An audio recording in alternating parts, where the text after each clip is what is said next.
A wild bat appeared! Last night we found the bat on the wall of a neighbour's house, and it was still there this morning, which is not right. It could be injured or dehydrated, because obviously bats are nocturnal. So we looked up some advice. There's a bat website which tells you what to do if you found a bat, and we're caring for it at the moment. If you visit bats.org.uk, they give a bit of advice for what to do if you find a bat.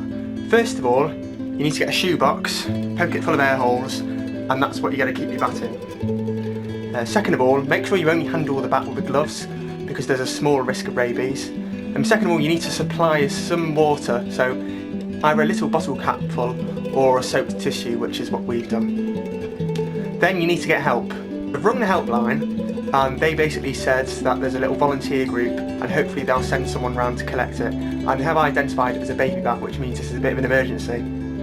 So hopefully they'll come soon. Bats are small, so they have a high surface area to volume ratio.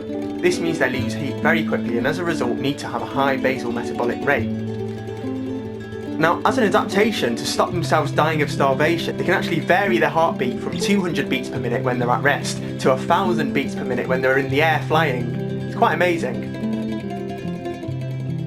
This gives us an opportunity to speak about the convergent evolution of wings. All wings, notwithstanding insect wings, which are very different, have evolved from the standard 5-digit hand design. So to give you an example of this, I've got a little model here of an extinct group of reptiles called the pterosaurs.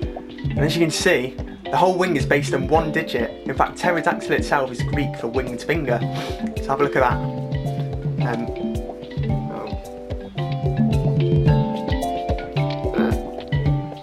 Compare that to the bat, and I don't want to handle the living bat, so I've got preserved bat instead. So if you have a look at that, I'll just show you both sides. And you can see that the wing is very different because the webbing is between all of the digits. That gives it extra control in the air because it can change the curvature of the wing.